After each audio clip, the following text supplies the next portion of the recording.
Some of you may or may not know that there's an area south of the airport called Summitt.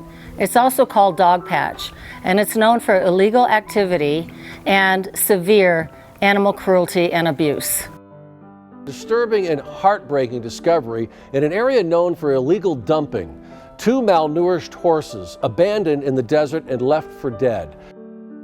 Equine Voices receives numerous calls from concerned citizens that live and are around the Dogpatch area. One of the severe cases that we rescued was a horse named Angelique, who was found in the middle of the road in Dogpatch at 1 o'clock in the morning. It appeared that she had been dragged. Angelique was in such poor condition, we couldn't treat her locally, so we took her up to Arizona Equine Surgical Center in Gilbert to treat her for her extensive wounds. Angelique's been here approximately 3 weeks. She was very thin when she got here. Behaviorally, she was very skittish and afraid, tentative about everything, hard to be around really without sedating her to do very much. She had a severe, very large wound over her stifle joint area. There was quite a bit of necrotic tissue that was damaged and needed to be removed. She had a big pressure sore or a big injury over the point of her hip up by her tubercocci, and we also addressed that. So we put her under general anesthesia, laid her down, and removed all the necrotic and dying tissue at the time. So some of it was dead skin, some of it was dead muscle, dead tendons type tissue that we removed. And then since then, we've just been continuing to clean the wound daily, remove additional dead tissue as we were able. Now she's really off all medication. She's comfortable walking. The wound had a lot of deep pockets and crevices in it when it first came, and now it's a solid bed of tissue that's very healthy. So we're pleased with the progress.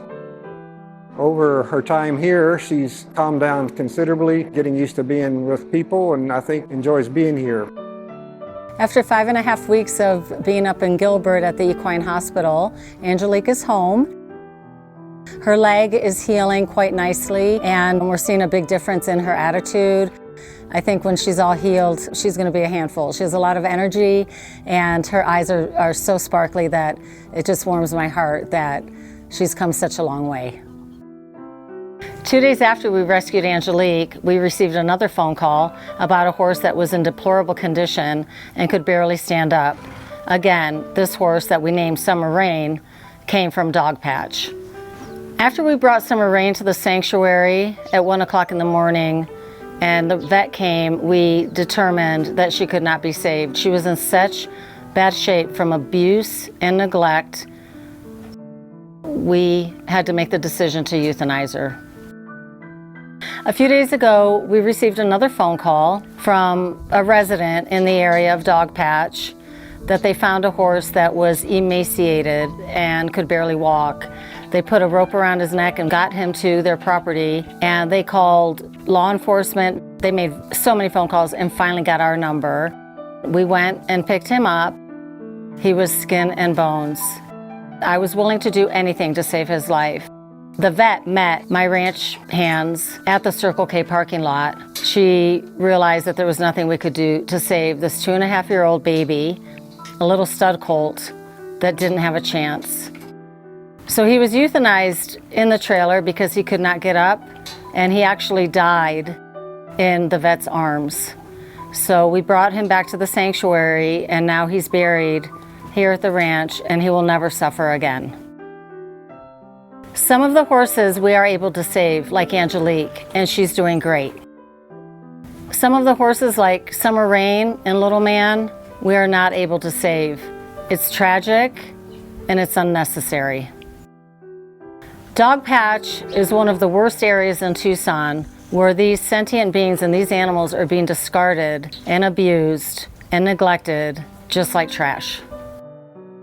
In 2020, Equine Voices organized a peaceful protest with about 40 people at Dogpatch to address this very issue, and nothing has happened. We even met with law enforcement, and nothing has changed. We need your help. Tucson in the past had the Animal Cruelty Task Force to address situations like this, and it has been disbanded. We need more law enforcement to get involved and be proactive instead of reactive. One of the things that you can do to help the animals is put pressure on law enforcement by calling the sheriff's department and voicing your opinion about the atrocities that are happening. You can also call the county attorney, who is taking felony charges down to misdemeanors. People are walking away with just a slap on their hand. Livestock needs to get more involved and do the right thing for these animals. These are just a few things that you can do to help. Put the pressure on by making the phone calls, take 1 minute out of your day and voice your opinion and help the voiceless.